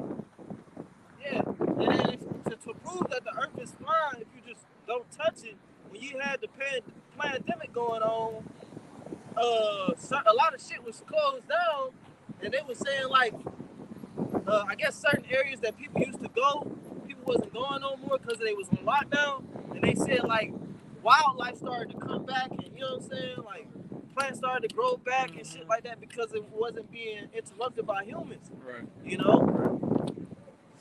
So you the problem, beast man, huh? You beware the beast man. He will make his land and yours desolate. He is the harbinger of death. Man, he steal his brother's land. That's what the 8 said, man. Which they represent us. Revelation 6 and 4, read it again. It's Revelation chapter 6 and verse 4. And there went out another horse that was red, right? And power was given to him that sat thereon to take peace from the earth, and that they should kill one another. And there was given unto him a great sword. He was talking about how they just killing one another, man. And they ain't done yet. No. They ain't done yet. Somebody go to Revelation 20. They got one more battle of the Edomites. You know, and here it is, we in the middle instigating. The Lord cold, man. See, the Lord got us instigating your beef, man. The battle, we gotta stop this white on white crime. Ain't that what you say, Esau? You gotta stop black on black crime. You gotta infiltrate these niggas' hoods so you can bring us peace. But really, you just, doing the opposite. Mm-hmm. Well, we get in the middle of your affairs, and we instigating this World War III, man. And we're promoting. That's beautiful. You had brought out Isaiah 19. Right. We didn't get to the point, get into it really, but it talks about Egyptian versus Egyptian, man. Yep, right. You know, and so this is what we're seeing, man. And we're we in the back, we say, oh, you know what I'm saying? Oh, yeah. You don't let people talk to you like that? Right. We patiently waiting for this shit to happen, man. That's why brothers in Des Moines always say, just push the button, man. Just come on, man. What you waiting for, dog? Go ahead, that's it on that? Revelation 4. Oh, no, yeah, Revelation 20. Go to Revelation 20 and go to verse, we speak about Gog and Magog. Verse 8. It says, Revelation 20, verse 8, it says, and shall go out to deceive the nations. Verse 7. And when the 1,000 years are expired, Satan shall be loosened out of his prison. 1,000 years is referring to the dark ages. You Edomites was under subjection under the Israelites. Man. The Heavenly Father said, a seal upon you demons. Y'all could come up with no idea to get your neck out of that compromising situation that you was in, because the Heavenly Father placed a seal on you, fucking devil. It says, and shall go out to deceive the nations. Yeah, right. That's why it's called the Dark Ages. Right. Do some research on the Dark Ages. It's called the Dark Ages because dark-skinned people was ruling. Right. But also it was a dark time for so-called white people. It was a dark time for Edomites because they ain't had no root in the earth. They was in subjection, servitude, slavery, so to speak. You gotta know something. It says, and shall go out to deceive the nations. Right, and the Lord, once again, the Lord allowed them to come out. That's when they start, deceiving Jacob again. Man. Right, because what happened after the Dark Ages? You had something called the Renaissance. Right? Which is which that goes into them iconoclasm. Right, because Renaissance is a compound word, meaning back, and the sun is from the Latin word birth. So that's rebirth. So that's how they deceive the nations through iconoclasm, right? Which iconoclasm is a compound word. Icon meaning image, plasm is destruction. So they would destroy the images that was already erected throughout Europe, you see, in the Eastern European countries, man. Right, that us Israelites, so we was Israelites, right. But they was calling themselves more, they were going off. Right. But they took down the images that those brown-skinned rulers had put up. Okay? That's what iconoclasm is, destroying the images of the previous rulers during the Dark Ages. And those rulers set up images of the holy men of the scriptures. in the true depiction of them. Now this, I'm gonna read that. First Maccabees 3:48. It says, and laid open the book of the law, wherein the heathen had sought to paint the likeness of their images. That's it.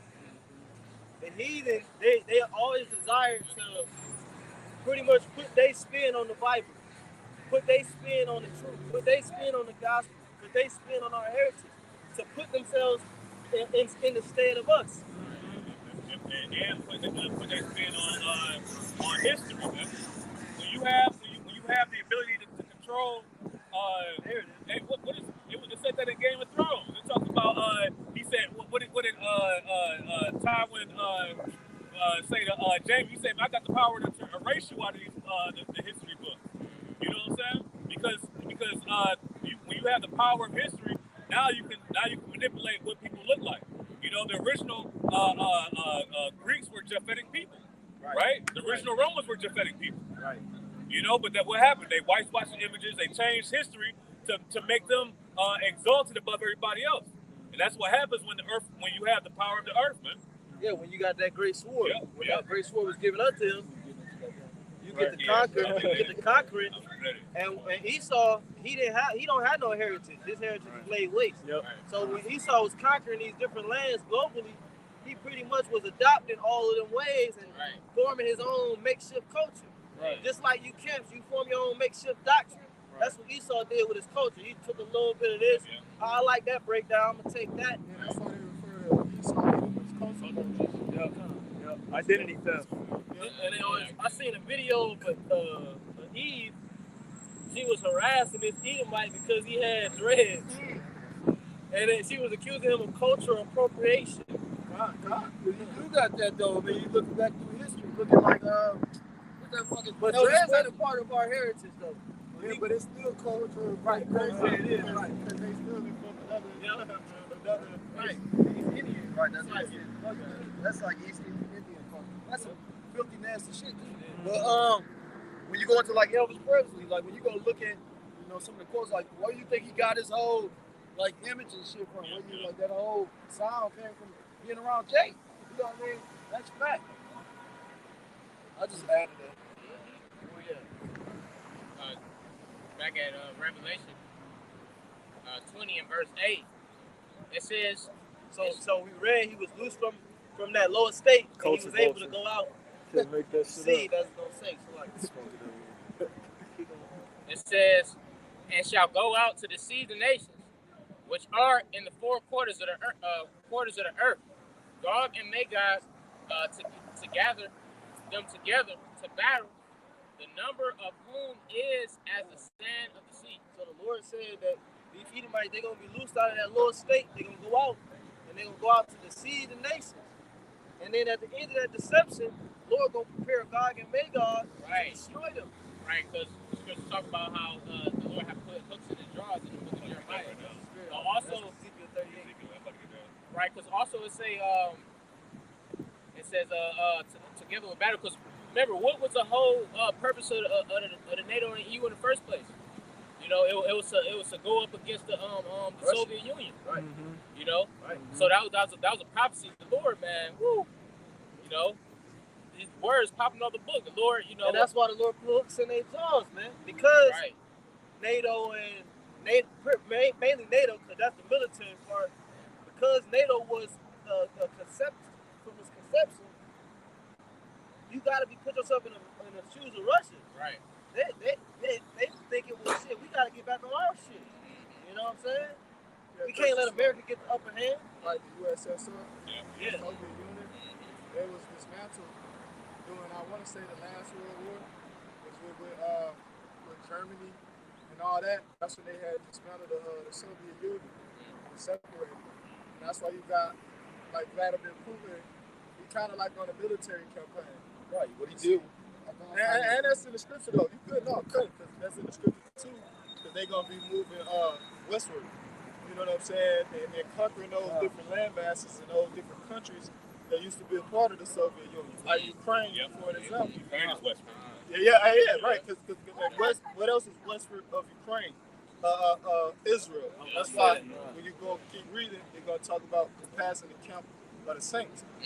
Because the scripture said right, they shall seek an evil thought, right? Because once they go over there to Israel, they'll say, well, we gonna go to these motherfuckers over here too. Yeah, because Putin knows who really, he know them small hats is not, you know what I'm saying? But it's all theater to a degree too. Like at the end of the day, basically Putin is basically bringing back, like you said, they dismantled it. He's bringing it back to the Soviet Union. And like I told you, when they first, well, I made mention of it at one point. When they first declared war against Ukraine, when they all voted on that, they gave him the power to basically continue moving the military. Why would she Continue jump? moving the military wherever he saw fit. So, like you said, at the end of the day, they can continue to move west all the way up until if they reach Jerusalem. Like basically, they know that this is about to lead to some. So they gave him full military power to move the military. You know? Right, because if you control Jerusalem, like America, they pretty much getting bitched by Jerusalem.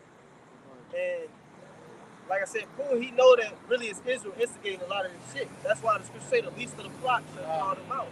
That's why eventually he gonna try to work his way to Israel. You know, because if he can control Israel, he figured he can, you know, control the climate of the earth. Yep. And if he do that, what's gonna happen? That's your World War III. Yeah. I'm trying to find that Jeremiah. But the Lord willingly, he go ahead and do that. I got Ezekiel 38. If you got it I'm gonna read this real quick and then, because that's like a few verses. This Jeremiah 49 verse 20. It says, "Therefore hear the counsel of Yahweh by Hashem Yahushua that he have taken against Edom, and his purposes that he have proposed against the inhabitants of Teman. Surely the least of the flock shall draw them out. Surely he shall make their habitation desolate with them." And the least of the flock, that's referring to the land of Israel, man. That small little landmass that they call Israel today, the state of Israel. That nation and their dealings is going to catapult all these other nations into World War III, man. Gonna catapult America into World War III. You know? So the Lord is forcing your hand. Yep. The Lord is gonna push you to do it. I think it say that also in Ezekiel 38. Right. He also scripture also say the king's heart is in the hand of the Lord. As the rivers of water, he turneth them whithersoever he will. Ezekiel chapter 38 and verse 1. It says, "And the word of the Lord Yahweh came unto me, saying, Son of man, set thy face against God, the land of Magog." That's Russia. The chief prince But of... if you look at the ancient landmass of Gog and Magog, it's not necessarily where Russia is today, but it's in that geographical location, like it's going in towards that geographical direction. And back then, it was no man's land. So what it's telling you is that in that general area, that's where Gog and Magog is going to be. Go ahead, This place got It says, "The chief prince of Meshach and Tubal, and prophesy against them, and say, Thus saith the Lord power, Behold, I am against thee, O God, the chief prince of Meshach and Tubal. And I will turn, and I will turn." The elder apostle Ari broke it down that Russia means chief prince. Yeah. Raj, yep, kind. Raj meaning head or chief, and then Shar meaning prince. There you go, Something Dick. about this corner, man. Yeah. Make people impatient as fuck. Right. Go ahead. And if I could add, it was a Jake that founded Russia. Yeah, I Bruce, bet. it was a Yeah, Jake. Dark Ages. Yep. That's why Putin, they still got some of them images up. Putin keeps some of them images up. Yeah, the Russian icons. That's what Apostle Carr says. Some of those Russians are Jakes. Right. That's what it talks about when it's the Scythians. Talking about the Russians. Yeah. The Scythians, yeah. Ezekiel 38 and verse 4. It says, "And I will turn thee back and put hooks into thy jaws." That's talking about what we was going into. The Lord putting that Soviet Union spirit back on these Russians. Okay? To pull them back. When you put hooks in somebody's jaw, you can control wherever you want them to go. You like a horse, like a puppy. When they get to fighting, put your finger under their tongue and you press down, and that they submitting. You know what I'm saying? They can't. So the Lord put hooks in Russian jaws and said, "Come here, you gonna go this direction." Like when you plow with your ox, sort of like similar to that. Yep. It says, I will turn thee back and put hooks into thy jaws, and I will bring thee forth and all thine army, horses and horsemen, all of them clothed with all sorts of armor, even a great company with bucklers and shields, all of them handling swords. Mm-hmm. Let me keep going up. Read it one more time, somebody. Yeah, kind So that's going into Russia and their allies. Right. It ain't just gonna be Russia that come up against this place and shoot missiles. Yeah. It's gonna even go to the point where even the allies of America, Babylon the Great, gonna shoot missiles on this place. Yeah. So we talk about that. And the beast shall hate the horse. Yep. Burn it with fire. Yeah. Yep. I'm gonna, because you mentioned the allies, it mentions it continuing on. Verse 5, it says Persia, Ethiopia, and Right, the Persians, they the modern day Iranians. You see? the Carmanians. They're the Carmanians raging in the war. Roughly paraphrased, because those Carmanians, they got that nuclear capability as well, the Iranians. You see? But It says Persia, Ethiopia. yeah, when you go into like the military of the different nations, Ethiopia, they got like a high, they high up on the list when it comes to military capability. Not, what is it? What's the name that was? Now who? Nigeria? Ethiopia. Oh yeah, Ethiopia. Yep. When you go into the Kush, yep, the Kushites, Washington Hebrew. Yep. When you go into the different militaries of the different countries, the Ethiopians, they high up on the list. Where y'all down for charging battery pack? Okay, we good. And it says and Libya. How long is it? Yep, Libya. That's another African country, or African nation. You see, go ahead. It says with them, all of them with shield and helmet. Right, because you got that other country, Nigeria. Also, they're not mentioned in the scriptures, but they're gonna be a part of that company that's with Russia, man. You see, because Russia's gonna be a guardian to them. You see, it is you got the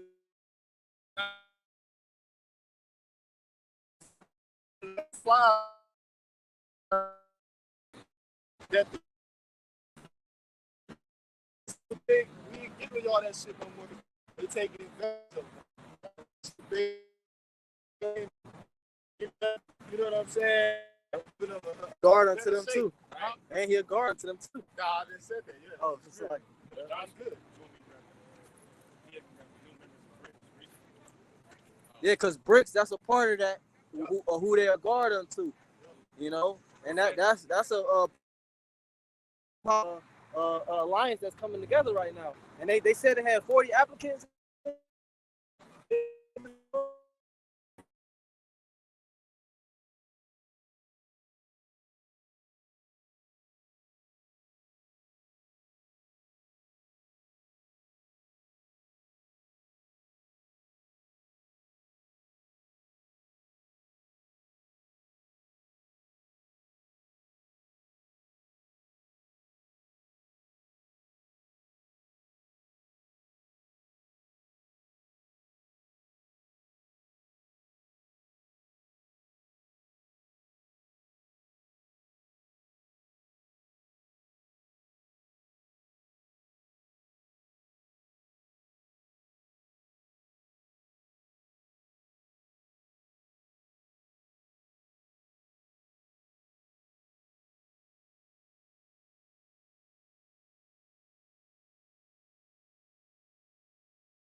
good examples, but when you go on like social media, TikTok, and all these different Salaki for social the apps, technical difficulties. all these different social apps, man, people like into conspiracies now.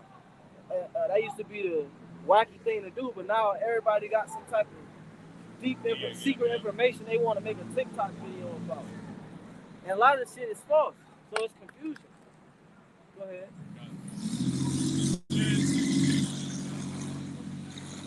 And the fire shall be all set out again. The fire shall be off sent out. You know? So some of these fires intentionally started, man. The earth gonna be spewing out flames. Because you got some known as like magma. As we get like volcanoes and things of that nature, man. So even in that regard, you see, the earth go just like during the time we was in the wilderness, right? And Moses, right? And then the Heavenly Father, he opened up the earth and swallowed their motherfucking ass up. You see? Go ahead. And that's what those missiles is hitting. It's gonna be rocking the earth back and forth, and then those plates are gonna be shifting. It's gonna be all type of volcanoes and things, stuff coming out of the earth, man. You know? Yeah, they say blood, fire, and pillars of smoke. A lot of times when you have a volcanic eruption, it's humongous pillars of smoke. You know, that's a part of the signs of heaven. I got that Luke 12 and 49. I am come to send fire on the earth, and what will I if it be already kindled? So the Lord is saying, man, I'm gonna come when I come. I'm gonna send that fire. Because somebody got Isaiah 66 and 15, and he said, what am I gonna do with the fire already kindled, man? You know, he said he wanted to already be kindled, man. You know. I'm gonna get the party started before I get there. You know what I'm saying? Isaiah 66 and 15. For behold, the Lord will come with fire, and with his chariots like a whirlwind, to render his anger with fury, and his rebuke with flame of fire. All right, so when the Lord comes back, it's going to be a bunch of fire already. He's going to come back and no more fire. The chariot's going to be beaming down. You're going to have the world kindled up. It's going to be one big bonfire. America is going to be an altar. America is an altar. Put fire on the altar. And that's the thing. Remember when Elijah, he called fire down from heaven and on the altar. That's what the Lord going to do to America. Not where you set the fire on the altar, you set the fire down here. No, the Lord going to throw the fire down. Shit, bro. Man, shit, bro. Satan, bro. I got a freestyle. No, keep reading. Verse 16.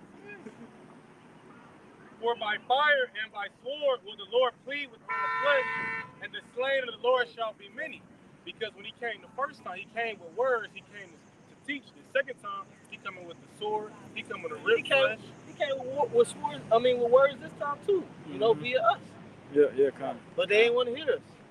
But not because you all keep going. Yeah, this time he coming with action. It's gonna be physical action this time. It ain't gonna be it's spirit today, bro. It's spirit. Hopefully some judgment. Yeah, kind. That was it on that, right? This is you want something else out? Alright, kind. This is Revelation chapter 18 and verse 8. It says, therefore shall her plagues come in one day, death and mourning and famine, and she shall be utterly burned with fire, for strong is the Lord power who judgeth her. You know, this is ultimately what the Lord is coming back with, man. It's fire, man. You know, that's part of the Lord's army. When you read Joel 2, you know, so there's three parts of the Lord's army. You got the missiles, you got the host of heaven, right, and then you have the Israelites. And you even got all the other heathen armies too. Yep. They all the armies of the earth is the army of the Lord. It will tell you that the Lord is a man of war. Yahweh is his name, so he controls who go to war and who wins. I also say that the Most High is the Father of spirits, so you're gonna utilize whatever, you know what I mean, however you see fit. You know what I mean? That's what it's going to say, that there's spirits created for vengeance. Right. You know what I'm saying? So what it say that they're ready with for the word, roughly paraphrasing. Yep. So these missiles are gonna have the spirit of Yahweh Shemashayim. Why? Because that's gonna be the anger and the indignation that the Lord has on this place, man. Right. He got precept just to back you up. Here's Isaiah 9:6. For unto us a child is born. Now, this Isaiah 9:5. For every battle of the warrior is with confused noise and garments rolled in blood, but this shall be with burning and fuel of fire.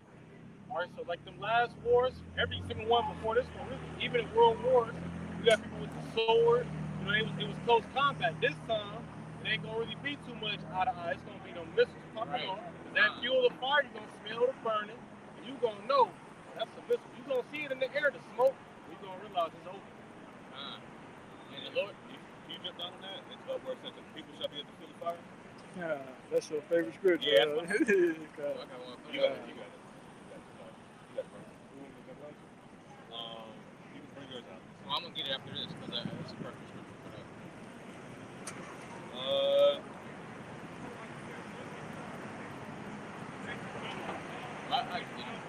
Alright, this is book of 2nd Ezra, chapter 13 and verse 37. It says, and this my son shall rebuke the wicked inventions of those nations. Still talking about Yahushua, coming back with the chariots, because once again, when Yahushua come back, the judgment is going to be fulfilled by fire. Once again, referencing to 2nd Ezra, the 3rd chapter, every man's work shall be tried by fire. It says, 2 Peter 3, the day of the Lord shall come as a thief in the night, where the heavens shall pass away with a great noise, and the elements shall melt with fervent heat, man. How can something melt without fire, man? You're going to need fire for these elements to melt. And everything is made of elements, man. So everything is going to melt. It says, and this my son shall rebuke the wicked inventions of those nations, which for their wicked life are fallen into the tempest. Right, and once again, the scripture say the Lord have created spirits of vengeance. You know what I mean? So everybody who's going to get hit with those ICBMs, and everybody who's going to get hit with a nuclear storm, that tempest, a tempest, or everybody who's going to get judged in the Third World War, every judgment is from Yahweh Shemashah. And the word tempest goes back to a strong, violent wind. Can somebody get Jeremiah 51? I'll get Jeremiah 51. He got a precept for that tempest. So when you go back to 2nd Ezra 13, it mentions tempest. Sorry, everyone. Y'all good. It mentions that lightning is gonna come out of the chariot, the so-called UFO. Sparks and tempest.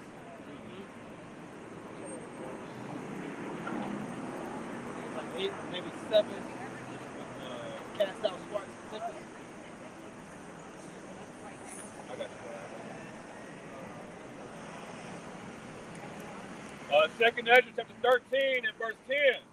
It says, but only I saw that he sent out of his mouth as it had been a blast of fire, and out of his lips a flaming breath, and out of his tongue he cast out sparks and tempest. Right, now, out of his mouth, that's not saying that the Lord Yahweh is going to be standing in the sky and he's going to open his mouth and swords and stuff will come out of his mouth. The mouth is referring to the mouth or the opening of the chariot, the so-called UFO. I got a precept for that. This because like you said, the beams gonna be coming out the chariots. This is Psalm chapter 104 and verse 3. Right, so that's what the mouth is. The mouth is like you ever play those video games where they have they look like jet engines, but they really shoot out like cannons and shit. Mm-hmm. Like in the video game, like that's how the mouth is gonna open up. It's gonna shoot out. Yeah, they give you the kind of pictures when you watch the movie. Independence Day, right? Yeah. When they was over at the Empire State Building, we had all those people up there with the signs and shit like that. And then you seen that church, those different, got it? Yep. This 2 Thessalonians 2 and 8. And then shall the wicked be revealed, whom the Lord shall consume with the spirit of his mouth, and shall destroy with the brightness of his coming. Right. So that's going hand in hand with the brother was going into. He said he's going to destroy with the spirit of his mouth. That's twofold, right? He's going to destroy with the prophets coming out here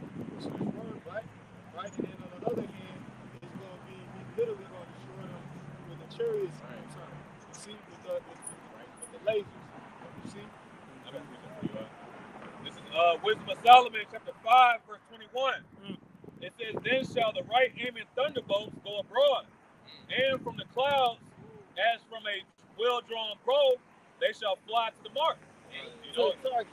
to the target, yep. And those right aiming thunderbolts is a concentrated fire that'll be coming out of the mouth of the chariot. Yeah, Right. something like what Esau got with the direct energy weapon. Yeah, something. That's pretty much what it is. It's similar technology, right? But the Lord, even in the movie World of Worlds, y'all saw that? Mhm. Where the nigga Vaporize. vaporizing them, man. That's how niggas gonna turn to dust, man. That's how I see it going. The Lord gonna be zapping people, turning the pillars to salt, man. Go ahead. This It's like the scriptures say that who should not be utterly beaten the powder. You know what I'm saying? You're gonna be completely vaporized, bro. You either gonna get vaporized by the lasers or you're gonna get turned into sand. Yep. You're gonna be turned into a desert. Yes, sir. The desert is literally gonna be when you if anybody come back to this place and stick their hand in the sand, that's people, that's builders, that's Starbucks, that's McDonald's, that's the sand. You know what I'm saying?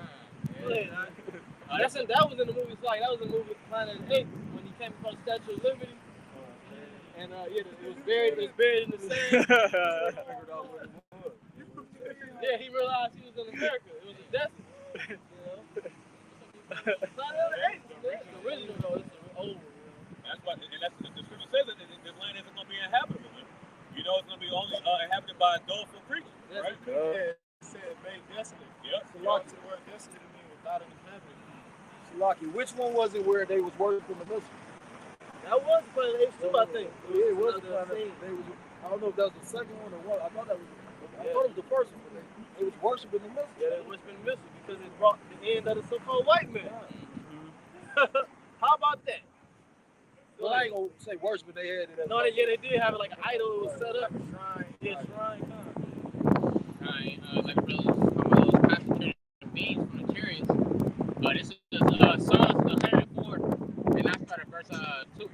It says, who stretches out the heavens like a curtain, who layeth the beams of his chambers in the waters.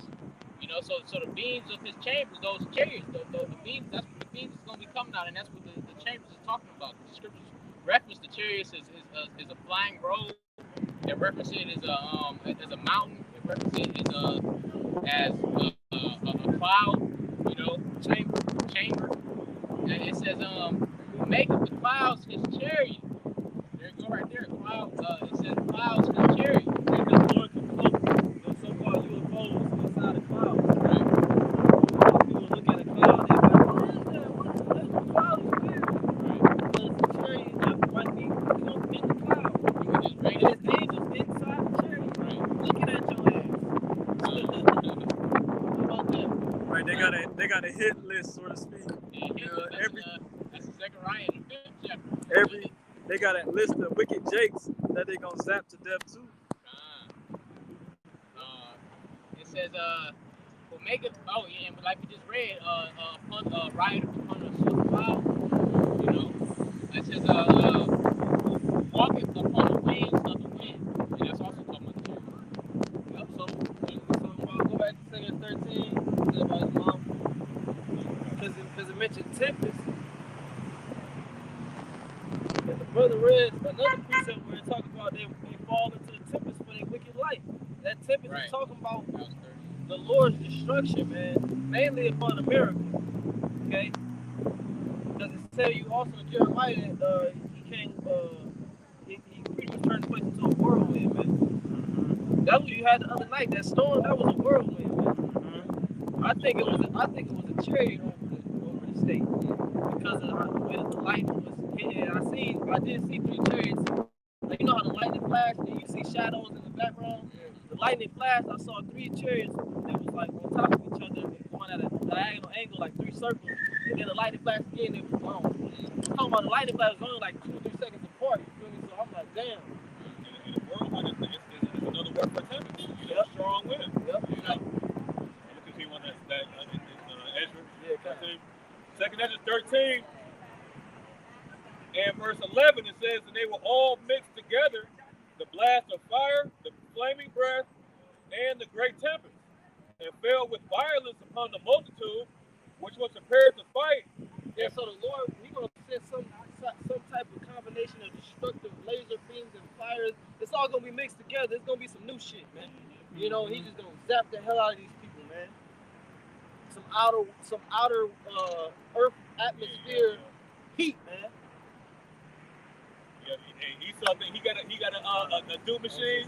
You know what I'm saying? Yeah, you the ain't Lord got got the shit, ultimate man. doom machine. The Lord said He gonna mix thunder. Read that again. Think about what the Lord is telling you He gonna do. He said He gonna mix thunder with fire. Read it again. Fine.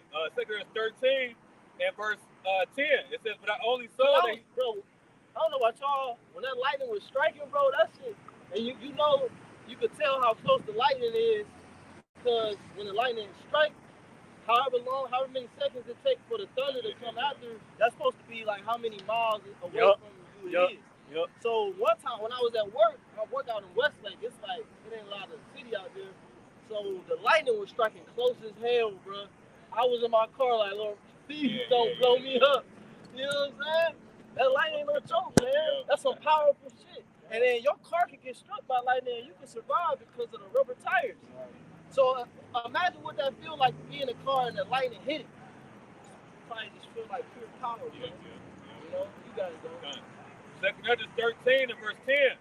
But I saw that he sent out of his mouth as it had been a blast of fire, and out of his lips a flaming breath, and out of his tongue he cast out sparks and tempests. Sparks and tempests, man. You know? And they were No, you got it. Sorry. and they were all mixed together. Yep. The blast of fire, the flaming breath, and the great tempest, and fell with violence upon the multitude, which was prepared to fight, and burned them up every one, so that upon a sudden of an innumerable multitude, nothing was to be perceived, but only dust and smell of smoke. That's it. When I saw this, I was afraid. That's all that's gonna be left in this place. Dust and smell of smoke. Go to Isaiah 13. Isaiah 13. Go to where it talk about the Medes, since we were talking about Russia. Another name for Russia prophetically is the Medes. Brother said in verse 14. It's second Ezra. Chapter Isaiah I got it. 13. Isaiah chapter 13. You said verse 14 now? It's And around there. you know where it starts talking about the Medes. Yeah, kind of. Verse 17. It says, "Behold, I will stir up the Medes against them." So the Lord stirring them up, like we were saying. The Lord, He instigating these wars. You know? And He put us in the mix to add a little bit of spice. You know, to seal the elect in the midst of it all. Got it? Gotta add some salt to it, huh? All right.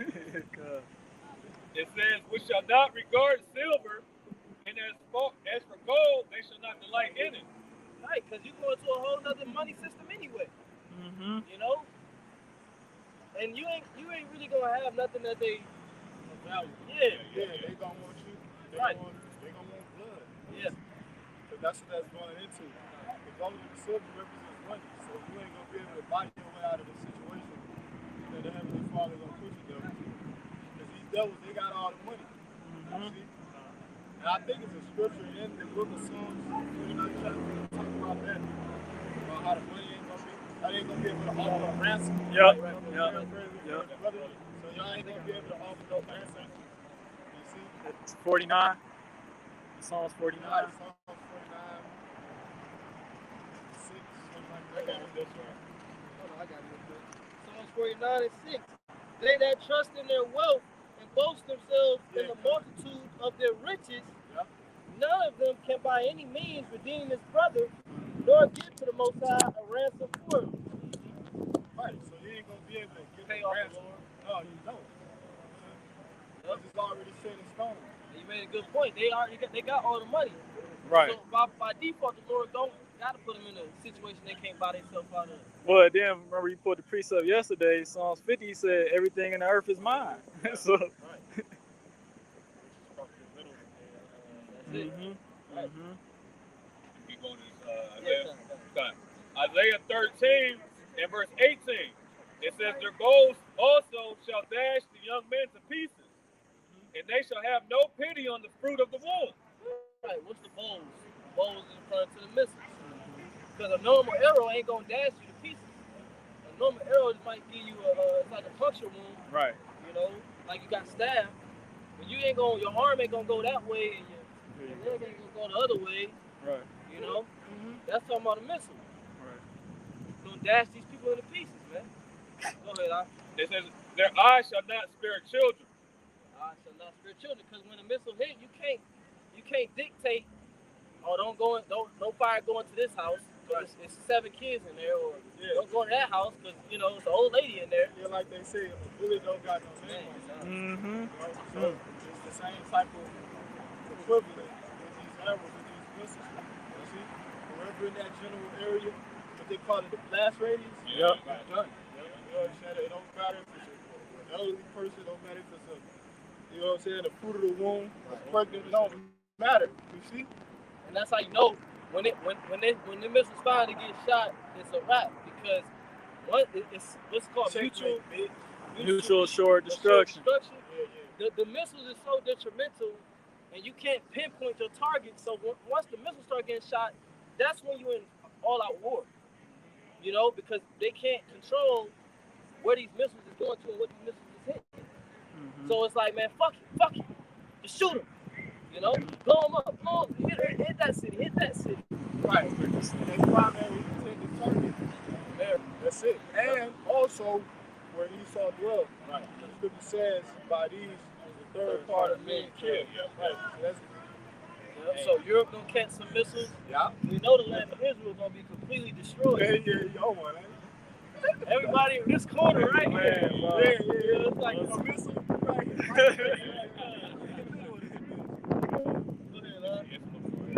Verse 19, it says, in Babylon, the glory of kingdoms, the beauty of the Chaldees' excellency, shall be as when the Heavenly Father overthrew Sodom and Gomorrah. Right, because this place pushed the same Sodom and Gomorrah spirit. Right, because it's the height of the Edomite Empire. Babylon the Great. You see? It's the height of their empire. The glory of the Chaldees. Right, the Chaldees was ancient, magicians and sorcerers, so on and so forth, man. So the modern day Chaldees would be the Amalekites, the bankers, the Rothschilds, the Rockefellers, right? So this is the beauty of their excellency, man. Yeah, this is like a baby. It's like it's our baby. It's like you got that your old school car, or you might have a bike or something. This my baby right here. I built this from the ground up. That's how they feel about America. I built this wicked ass place from the ground up. We laid the foundation with Masonic symbols, and we built it up to this wicked. Now we got people being back, So this they little baby, man. But this shit gonna be destroyed. Read one last scripture. Go to the last 3 where it talk about the destruction of this place from the Medes. Verse 20, it says, it shall never be inhabited. Talk a little bit. Go back to the Medes. Yeah. Where it's saying how they gonna. Well, you probably just keep reading there. Yeah, kind of.